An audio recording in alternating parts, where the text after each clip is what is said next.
नमस्कार दोस्तों, कलयुग के चमत्कार संतों की वाणी में आप सबका स्वागत है। दोस्तों, 1 अप्रैल को कामदा एकादशी का व्रत रखा जाएगा, जो कि चैत्र मास के शुक्ल पक्ष की एकादशी तिथि है। जैसा कि नाम से स्पष्ट है, जिस एकादशी तिथि के व्रत से सभी मनोकामनाओं की पूर्ति हो जाए उसे कामदा एकादशी कहते हैं। हम इससे पहली वीडियो में आपको कामदा एकादशी की पूजा विधि के बारे में और उसकी एक कथा के बारे में बता चुके हैं। इस वीडियो में हम आपको कामदा एकादशी की दूसरी कथा के बारे में बताएंगे। आप इसे कथाओं को सुनकर अपने व्रत को पूर्ण कर सकते हैं। जैसा कि हम पहले बार बता चुके हैं कि एकादशी का व्रत भगवान नारायण के निमित्त रखा जाता है। इस दिन व्रत रखकर भगवान नारायण का पूजन अर्चन और सत्वन करने से वे बहुत प्रसन्न होते हैं और उपासक को सभी प्रकार के पापों से मुक्त कर देते हैं। हमें इन बातों का व्रत में ध्यान रखना चाहिए कि व्रत करने वाले उपासक को इस दिन लकड़ी का दातुन व पेस्ट का उपयोग नहीं करना चाहिए। इसकी जगह पर आम के या जामुन के पत्तों से अपने गले को साफ कर सकते हैं और अगर वे भी ना मिले तो आप 12 बार कुल्ला करके इस व्रत को पानी से कुल्ला करके इस व्रत को रखें। कुल्ला करने के बाद आप नहाकर आप स्वच्छ वस्त्र पहने और अपने मंदिर में को साफ कर कर गंगा जल का छींटा देकर चौकी पर भगवान विष्णु की या जो भी स्वरूप आपके पास हो, लड्डू गोपाल या भगवान श्री राम या भगवान विष्णु या भगवान श्री कृष्ण का चित्र पर उन्हें चौकी पर स्थापित करके उन्हें तिलक लगाकर उन्हें फल फूल धूप दीप नैवेद्य अर्पित करें और फिर जैसा भी आप व्रत रखना चाहते हैं, फलाहार या निर्जला, उसका संकल्प लें। उसके बाद भगवान की कथा को सुनें, तभी इसका फल प्राप्त होता है। कथा के बाद भगवान की आरती की जाती है।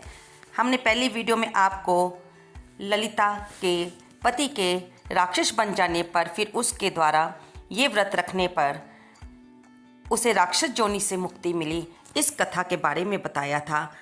इस वीडियो में हम आपको कामदा एकादशी व्रत की दूसरी कथा के बारे में बताएंगे। प्राचीन काल में एक नगर में एक श्रेष्ठ ब्राह्मण और एक ठाकुर रहते थे। दोनों की एक दूसरे से बनती नहीं थी।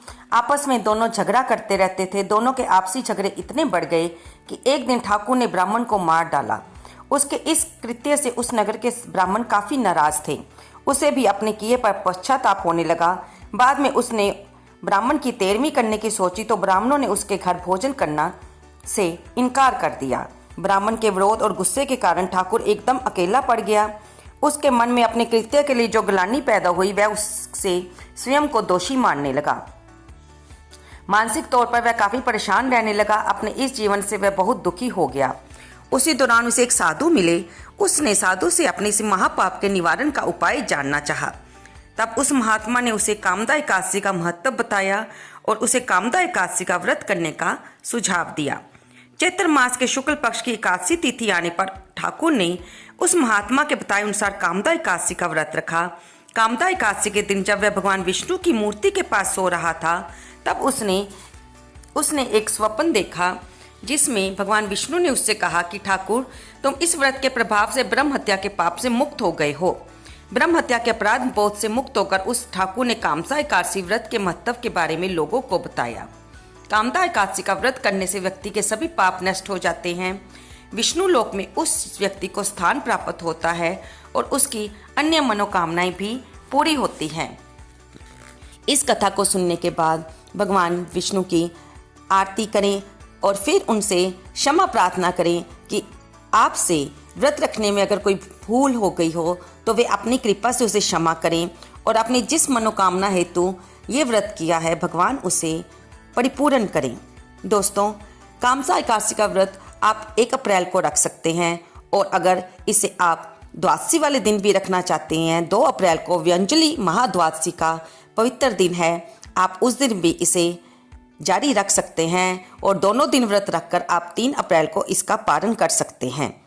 नहीं तो आप 1 अप्रैल को व्रत रखकर 2 अप्रैल को दोपहर के 1:15 बजे से लेकर 4:20 तक इसका पारण कर सकते हैं। और अगर यदि आप 2 अप्रैल को व्यंजलि महाद्वादशी का व्रत रखते हैं तो आप इसका पारण 3 अप्रैल को सुबह 6:07 से लेकर 6:27 के बीच में कर सकते हैं।